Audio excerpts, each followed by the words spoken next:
The fog is lifting. Clarity is calling you forward. Welcome to Forward in Freedom. I'm Tanya Johnson. This is where awareness becomes power. Let's move forward in freedom. Why does choosing peace sometimes feel like you're doing something wrong? Hello, friend. I am Tanya J, your host for Forward in Freedom, the podcast for people navigating complex dynamics who are ready to think clearly, trust themselves again, and move forward with confidence. You are invited into the journey from fog to freedom. In the last episode, we talked about how clarity changes relationships, how not everyone can come with you into your next season. And today we're finishing that thought because one of the first emotions that rises when you outgrow a relationship isn't relief, it's guilt. Guilt loves moments of transition.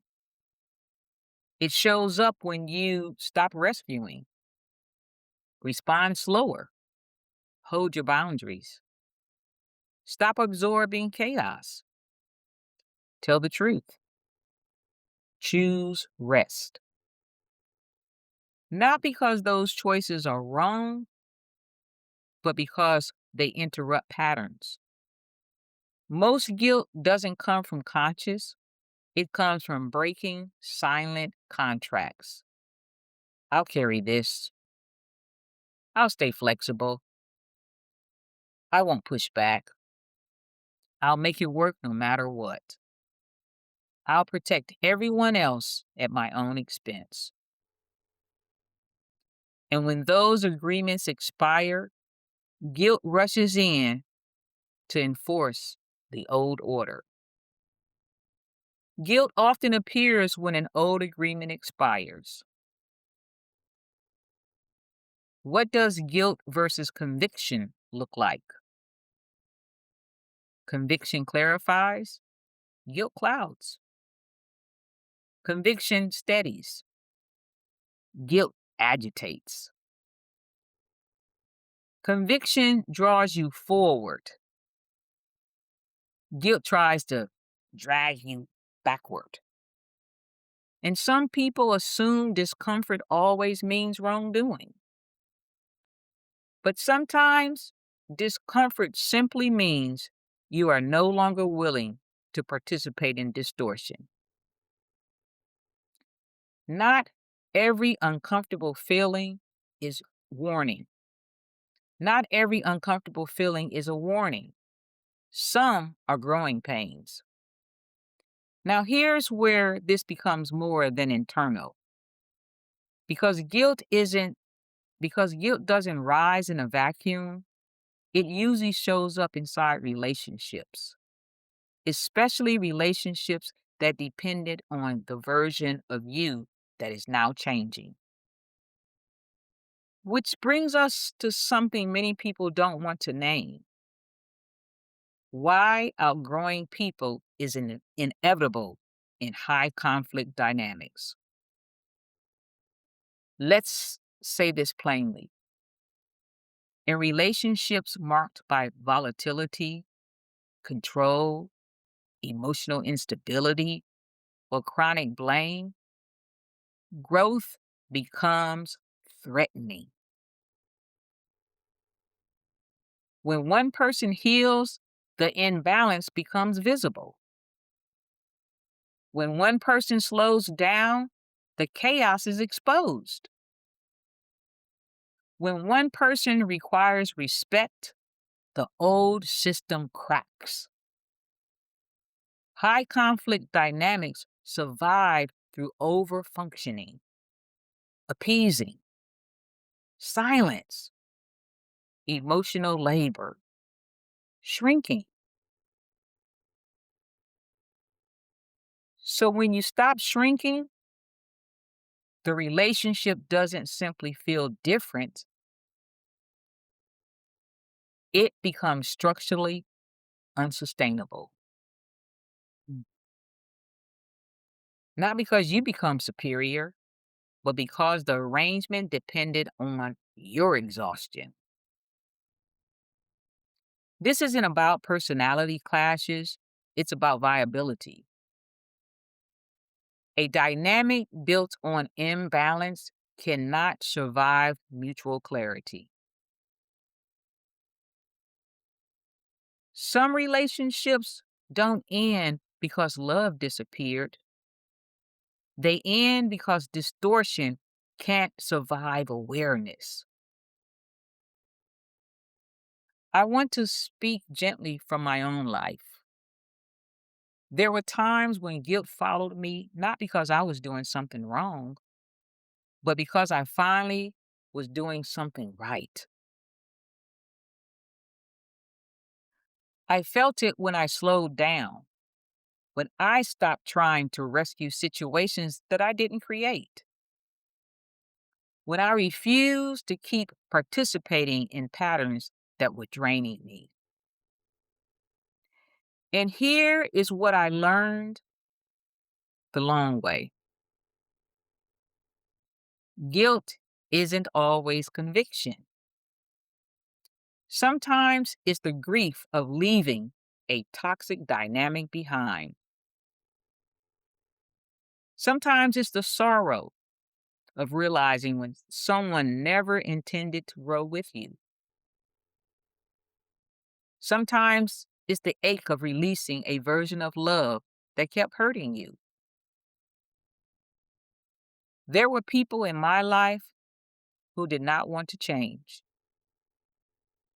and staying connected to them was only pulling me backward. Choosing myself didn't feel triumphant at first. It felt heavy. But what I discovered later was this: what looked like grief in the moment was actually freedom beginning. I also learned something that changed how I think about hope. Hoping someone will change while they continue harming you is hope on a hook. And real hope is never on a hook. Real hope doesn't require you to keep bleeding. Real hope does not ask you to keep shrinking. Real hope makes room for life, for peace, for healing. Sometimes guilt isn't conviction, it's the ache of choosing freedom. And when you begin to realize that that a dynamic itself is no longer viable, another layer of guilt often appears: a moral layer, a spiritual sounding layer, one that whispers, if you were more patient, if you were stronger, if you were more forgiving. Let's talk about why that voice is so persuasive. Guilt is persuasive because it borrows sacred language: loyalty, commitment, patience, mercy, forgiveness. But loyalty that requires self erasure is not loyalty. Compassion that costs your safety is not maturity.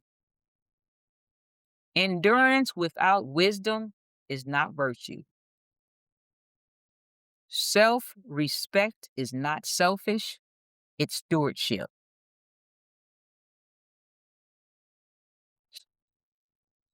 So if guilt isn't always a compass, if growth disrupts unstable systems, and if endurance is not the same as wisdom, then the real work becomes this: Learning how to recognize what season you are actually in and what that season is requiring from you now. Releasing that, releasing responsibility that isn't yours is found in our freedom nugget for the week. Notice what guilt is asking you to carry. Is it asking you to manage someone's emotions, prevent their anger? Is it asking you to stay silent so the peace is artificial? Is it asking you to keep absorbing what should be shared? Write this down. I am responsible for my actions, not for sustaining a system that harms me.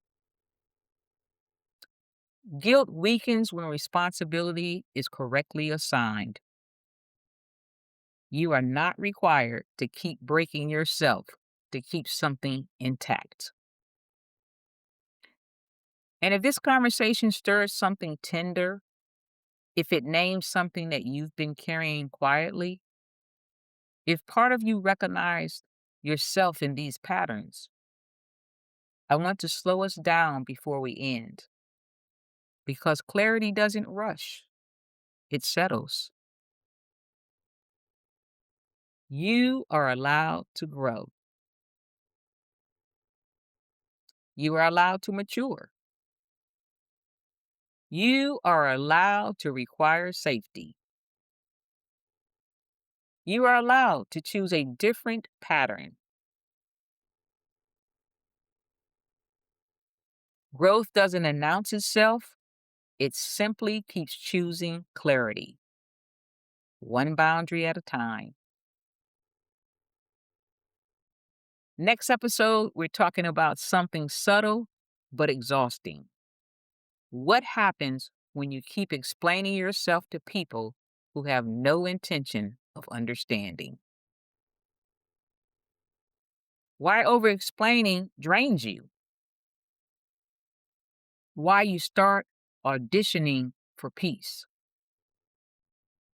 And how to stop negotiating for basic respect. I cannot wait to share that conversation with you. It's going to be awesome.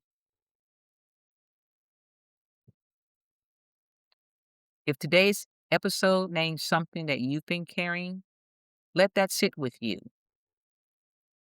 Follow the podcast so these conversations meet you each week. And if someone crossed your mind while listening, share the episode with them. For additional resources, visit our Clear Direction Coaching website. And I also recommend my book, A Woman's Exodus, Only by Grace. Remember, freedom often begins with the right words at the right time. I am grateful that you showed up for yourself today.